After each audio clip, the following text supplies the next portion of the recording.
What's up, Mech fans, and welcome back to the channel. So today we have a exciting video to talk about, which I know you guys will absolutely love this one. We're talking about finance. It has been another year that has passed by in terms of fiscal years. So we have the Gundam fiscal year to talk about for 2024 through to 2025. But before we dive into all of that, please do leave a like on this video and subscribe if you are a fan of mecha anime content and want to see plenty more videos like this in the future. Also, head on down to the comment section below. Let me know your thoughts on all of this stuff. Let me know your thoughts on the reasons why Gundam has made this much money. And also, we are going to talk about the predictions for the next fiscal year as well. So based on the predictions that they do have, let me know what you think is going to release. Without further ado though, let us dive into things. So for those that aren't familiar with how a financial year, fiscal year works, it essentially goes from the 1st of April through to the 31st of March. So in the case of this financial year, which I think is classified as the 2025 financial year or fiscal year, goes from 1st of April 2024 through to the 31st of March 2025, which is why we are getting it now. And in terms of the stuff that I've seen on Twitter, someone put out like a little chart table thing that shows the numbers of different Bandai franchises. So there's things like Ultraman, Kamen Rider, Super Sentai, Dragon Ball, Naruto, One Piece. Those kind of things are in here, but of course, for the sake of this video, we are just going to be talking about Mobile Suit Gundam. But one thing to quickly note is that Mobile Suit Gundam was not the top performer in terms of Bandai's franchises. It was actually Dragon Ball this past year, which did bring in 190.6 billion yen, which is wild. I think that's the biggest year in terms of finance and in terms of revenue for any Japanese franchise ever, which is crazy and wild. And of course, that's massive news in terms of financial stuff, but like I said, for the sake of what we talk about on the channel, we don't talk about Dragon Ball. But Mobile Suit Gundam, let's first go over what the full year results were for last year, that being the 2024 fiscal year. So that was 145.7 billion yen. I have talked about this on the channel. I did a video last year going over the financial results for 2024, and I looked at like the past 5 years or whatever. For the sake of this video, we're not going to go over all those again. We're just looking at last year and this year and comparing those a little bit. So let's say 145.7 billion yen. Where does a lot of that come from? Which from Mercury stuff, Sea Freedom launching. It was a massive year for Gundam, so of course a lot of that money is coming from then. And now let's dive into the 2025 fiscal year. Starting off though, we're going to look at the first half results, where the franchise made 76.5 billion yen. That's the first 6 months of the fiscal year, so it's going to be April through to about October. And we got to then look at what came out within that time. Sea Freedom stuff still going on, continued ticket sales, Blu-ray release and such. And then of course, gunpla sales. That's a really big thing really that's going to be the driving force of that first half of the fiscal year, because we didn't really get much in terms of massive Gundam releases. It was a lot of Sea Freedom leftover kind of stuff that was still trailing out. We did get Gundam Breaker 4, we got Gundam Silver Phantom kind of as well, I guess. Those little bits, but there wasn't like anything huge or major. Let's now look at the full year results though for the 2025 fiscal year. 153.5 billion yen. Certainly not an amount to snuff at, because that is almost 10 billion more than last year.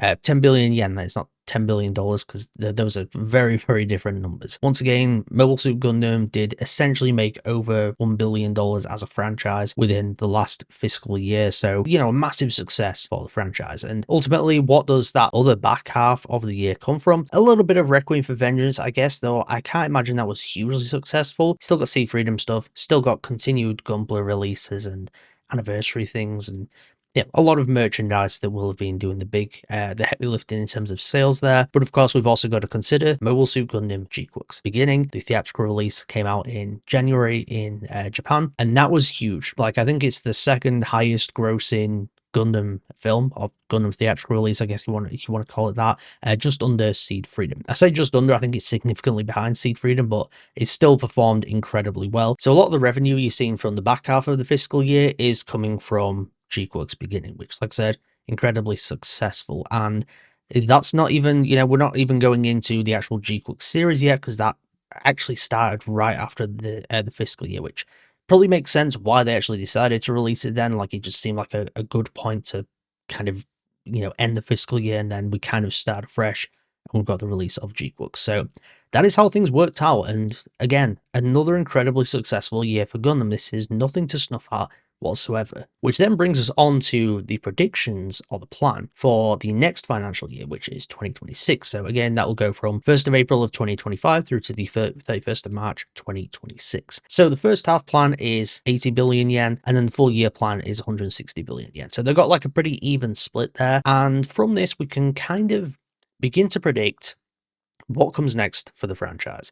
Because if the predictions are higher than what we're just having, not only are they seeing an upward trajectory in terms of growth, but they also have plans to release things that are going to continue that growth. So that doesn't mean, you know, after gquuuuuux, we have like a massive lull of very little Gundam content coming out.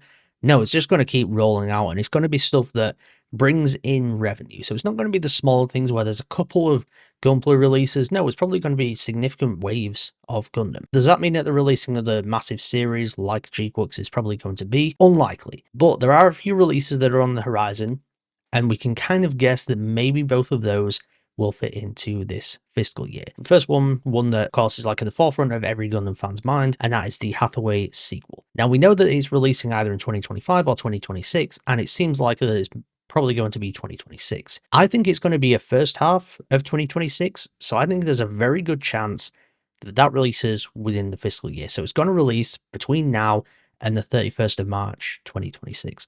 Probably like a January, February kind of release, similar to like Seed Freedom's been, and gquuuuuux Beginnings being, because evidently it works. The past two Gundam theatrical releases, as far as I'm aware, are the top two highest grossing Gundam theatrical releases, and they both released in January. Evidently, Bandai are going to look at that and see a pattern, and then they're going to think, we got to get another one out this next year in theaters.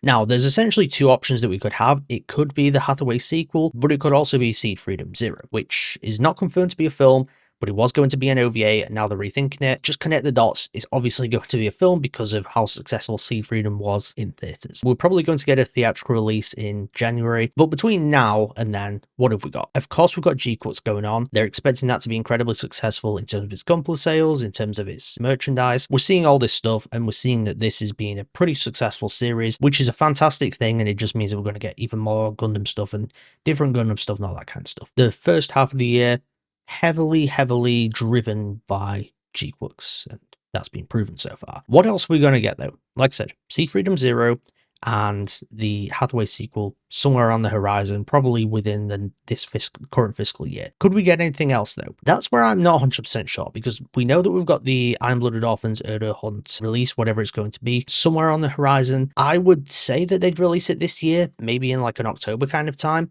And that's mainly because, of course, Iron-Blooded Orphans celebrates its 10th anniversary. Makes sense to put it there. I've talked about all this stuff before, but it's obviously relevant for this particular video. So, how does the next year of Gundam look based on these predictions? gquuuuuux, it's currently going on right now, is going to be going on until what, June? Sales are going to continue to roll in after that. When we get to September, October time, they're going to have to release something else. Probably Iron-Blooded Orphans Erdo Hunt. That kind of tides us over for the rest of the year, because there's going to be plenty of gunpla they can make from that, and plenty of merchandise. And then as for what comes after that, we're either going to get Hathaway 2, or we're going to get Seed Freedom Zero in theaters. And that's going to essentially tide over those first few months of 2026, leading into the end of the fiscal year. That's just my prediction of like how this fiscal year is going to play out in terms of how they're predicting it. We're probably going to get some more pretty big releases that will be popular, not necessarily in terms of length. Like, you know, I'm not saying we're going to get like a 24 episode series, but we're going to get things that are high profile: Hathaway, Seed Freedom Zero, and then maybe some more stuff as well. But either way, that is it for this video. This was a fun thing to discuss again, and I'm sure we'll be back for the next financial year come 2026. Before I get out of here though, please do leave a like on this video and subscribe if you're a fan of mecha anime content. I want to see plenty more videos like this in the future. Also, like I said earlier, head on down to the comment section below. Let me know your thoughts on all these going on in terms of finances and money. Are you excited that Gundam is continuing to be a massive success? And of course, we did talk about the predictions for the 2026 fiscal year, so let me know what you're expecting to release. Thank you once again for tuning into Mecha Chat today. I'll see you guys next time.